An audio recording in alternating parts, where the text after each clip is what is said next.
جس طرح پہلی آیت میں اللہ تعالیٰ نے خیر منہ ہونے کی وجہ بتلا دی کہ تم لوگ بھلائی کا حکم کرتے ہو اور برائی سے روکتے ہو، تو دوسری آیت میں اللہ تعالیٰ نے واضح طور پر یہ بھی فرما دیا کہ اولئک هم المفلحون، کہ فلاح پانے والے لوگ بھی صرف وہی ہیں جو اس کام کو سر انجام دیتے ہیں۔ تو کوشچن اب یہ ہوتا ہے کہ جو لوگ اس کام کو سر انجام نہیں دے رہے تو ان کے لیے کیا ہے؟ تو اللہ تعالیٰ نے واضح طور پر یہ فرما دیا کہ جو لوگ اس کام کو سر انجام نہیں دیتے تو ان کے لیے اس دنیا میں ان کے لیے پھٹکار اور لعنت کا سبب بنتا ہے۔ جس طرح اللہ تعالیٰ نے سورۃ مائدہ میں فرمایا نا کہ لعن الذین کفروا من بنی اسرائیل علی لسان داؤد وعیسی بن مریم، کہ بنی اسرائیل میں جو لوگ کافر تھے ان پر لعنت کی گئی داؤد اور عیسیٰ کی زبان سے، یعنی کہ جو ان کے نبی تھے، کس سبب سے؟ کہ ذالک بما عصوا وکانوا یعتدون، اس سبب کی ہوئی کہ انہوں نے جو اللہ تعالیٰ کا حکم تھا ان کی مخالفت کی اور وہ حد سے گزر گئے۔ اور اللہ تعالیٰ فرمائے کانوا لا ینہون عن منکر فعلوہ، کہ جو وہ برا کام کر رہے تھے وہ اس سے باز نہیں ہے۔ لبئس ما کانوا یفعلون، کتنا برا کام تھا وہ جو یعنی کہ کر رہے تھے۔ اس آخری آیت کی اب مزید وضاحت اس حدیث سے ہو جائے گی جس میں عبداللہ بن مسعود رسول اللہ صلی اللہ علیہ وسلم کی حدیث نقل کرتے ہیں کہ قال رسول اللہ صلی اللہ علیہ وسلم، کہ انہوں نے فرمایا کہ اللہ کے نبی نے فرمایا کہ تم میں سے پہلی امتوں میں جو شخص یعنی کہ کوئی شخص گناہ کرتا تو اس کو دیکھنے والا ڈراتا دھمکاتا کہ یا ھذا اتق اللہ، کہ اے فلاں شخص تو اللہ تعالیٰ سے ڈر جا کہ تو ایسا نہ کر، یعنی کہ جو وہ برا کام کر رہا تھا اس سے روکتا، لیکن اس سے اگلے دن ہی وہ اس کے ساتھ اٹھتا بیٹھتا کھاتا پیتا، یعنی کہ جس طرح اس کو گناہ کرتے ہوئے دیکھا ہے نہ ہو۔ تو اللہ تعالیٰ نے جب یہ عمل دیکھا ان کا تو ان میں سے بعض کے دل بعضوں کے ساتھ اللہ تعالیٰ نے خلط مرد کر دیا، یعنی کہ جو لوگ نیک تھے ان کے دل برا کے ساتھ اللہ تعالیٰ نے ایسے یعنی کہ ملا دیے۔ تو یہ کس کے لیے کس وجہ سے ہوئے کہ انہوں نے دوسروں کو یعنی کہ برائی سے روکنے کی کوشش نہیں کی۔ تو اللہ تعالیٰ کے نبی نے فرمایا کہ والذی نفس محمد بیدی، کہ وہ اس ذات کی قسم جس کے قبضے میں میری محمد کی جان ہے، کہ لتأمرن بالمعروف، کہ تم لوگ ضرور بالضرور نیکی کا حکم کرو، ولتنہون عن منکر، کہ اور تم لوگ جو ہے نا برائی سے روکو، عن المنکر سے تم یعنی کہ ان کو روکو جس طرح یعنی کہ تم سے ہو سکتا ہے، اور تم کو چاہیے کہ تم جو ہے نا ایک نادار کا ہاتھ پکڑو اور اس کو نیکی کی طرف لے کر آؤ، یعنی کہ بے وقوف جو ہوتا ہے اس کا ہاتھ پکڑو اور اس کو حق بات پر مجبور کر دو، ورنہ اللہ تعالیٰ تمہارے بھی جو دل ہیں ان کو اسی طرح خلط مرد کر دے گا جس طرح پہلی امتوں پر اللہ تعالیٰ نے لعنت کی اور ان کے دلوں کو ایک دوسرے سے خلط مرد کر دیا۔ اسی طرح حضرت جریر رضی اللہ عنہ سے بھی ایک روایت ملتی کہ انہوں نے فرمایا کہ رسول اللہ صلی اللہ علیہ وسلم نے ارشاد فرمایا کہ اگر کسی قوم یا جماعت میں کوئی شخص برا عمل کرتا ہے اور وہ قوم یا جماعت باوجود قدرت کے یعنی کہ وہ لوگ اس کام کو اس کرنے والے کو روک سکتے ہیں اس کام سے لیکن وہ نہیں روکتے، تو اللہ تعالیٰ کیا کرتے ہیں؟ اللہ تعالیٰ مرنے سے پہلے بھی ان پر یعنی کہ مختلف طرح کے عذاب بھیج دیتا ہے دنیا میں بھی، یعنی کہ ان کو دنیا میں طرح طرح کے مسائل کا شکار کرتا ہے۔ جس طرح آج مسلمان ہو رہے ہیں کہ ہر نیا مسئلہ جو ہے نا ہر نئی پرابلم وہ مسلم پر آ رہی ہے، کیونکہ وہ لوگ اللہ تعالیٰ کی جو نافرمانی ہو رہی ہیں ان کو روکنے کی کوشش نہیں کر رہے، جس کی مزید ڈیٹیل آپ کو اس حدیث سے ملے گی کہ حضرت انس رضی اللہ عنہ فرماتے ہیں کہ آپ صلی اللہ علیہ وسلم نے فرمایا کہ کلمہ طیبہ لا الہ الا اللہ اپنے پڑھنے والے کو نفع دیتا ہے اور اس سے عذاب کو دور کرتا ہے، یعنی کہ جب کوئی شخص اس کلمہ کو پڑھتا ہے تو اس کو یعنی کہ دو فائدے جو یہ ملتے ہیں تو اس کو فائدہ دیتا ہے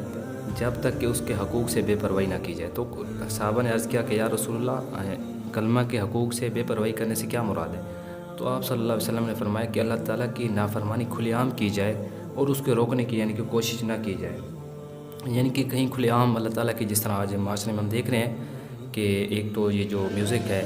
اس کو بڑے آرام سے چلایا جاتا ہے اور کوئی اس کو یعنی کہ دل میں برا نہیں سمجھتا، تو یہ یا کچھ ایسے سنیما اب اوپن ہو گئے ہیں یا کچھ ایسی برائیاں ہیں جو کھلے عام طور پر معاشرے میں کی جاتی ہیں لیکن ان کو بند کرنے کی آج تک کوئی کوشش نہیں کر رہا، نہ کسی نے کی ہے، تو اور کوشش کرنے کے علاوہ انہوں نے کبھی دل میں بھی اس کو برا نہیں سمجھا، تو پھر ہمیں یہ جو کلمہ طیبہ ہم اس کا ورد کرتے رہیں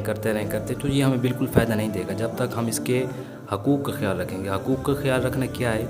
کہ جہاں بھی اللہ تعالیٰ کے حقوق کی یا اللہ تعالیٰ کی نافرمانی ہو رہی ہے تو ہم نے اس کو بند کرنے کی کوشش کرنی ہے۔ اور اسی طرح حضرت عائشہ رضی اللہ عنہ فرماتی ہیں کہ رسول خدا صلی اللہ علیہ وسلم میرے پاس تشریف لے اور میں نے آپ صلی اللہ علیہ وسلم کے چہرہ انور پر ایک خاص اثر محسوس کیا، تو مجھے یہ لگا کہ آج کوئی ایک خاص بات پیش آئی ہے کہ اللہ تعالیٰ کے نبی کے چہرے پر ایسا اثر معلوم ہوتا ہے،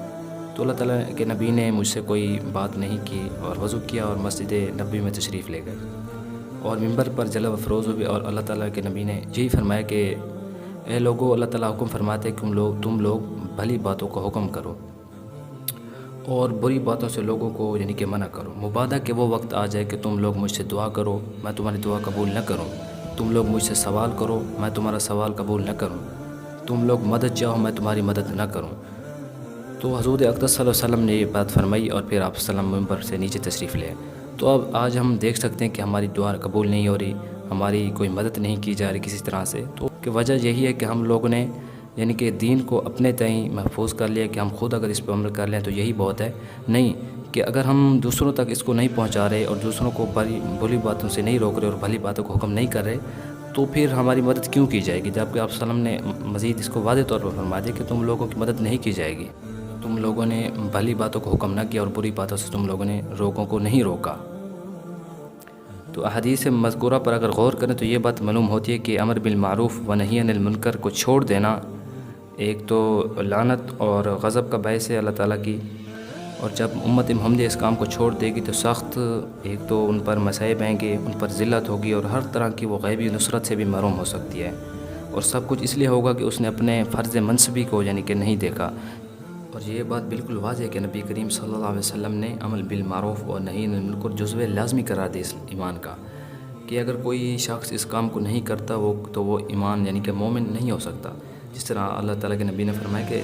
تم میں سے جب کوئی شخص برائی کو دیکھے تو چاہے کہ اس کو ہاتھ سے روکے، فَلْيُغَيِّرْ بِيَدِهِ، یعنی کہ اس کو ہاتھ سے اس کو روکنے کی کوشش کرے،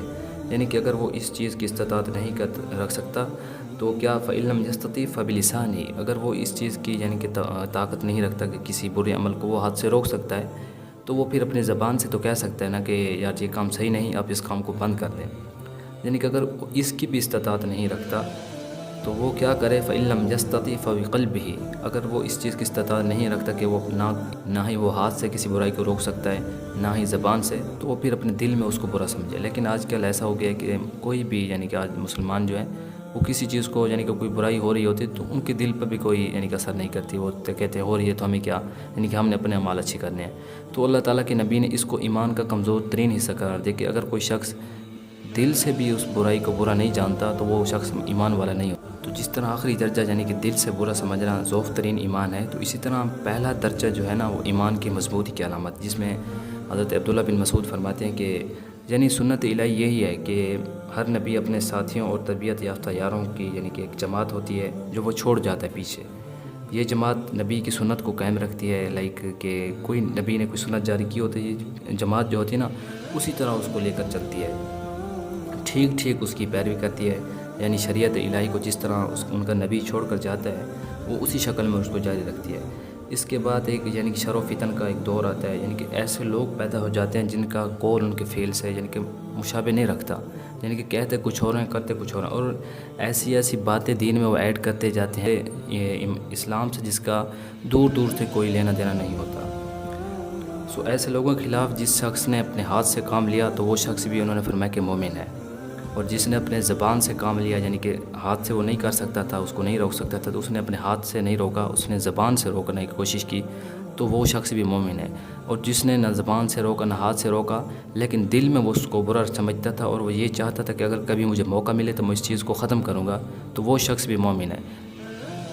لیکن اس آخری درجے کی ایمان کے بعد کوئی ایمان نہیں، یعنی یہیں ایمان کی حد ختم ہو جاتی ہے۔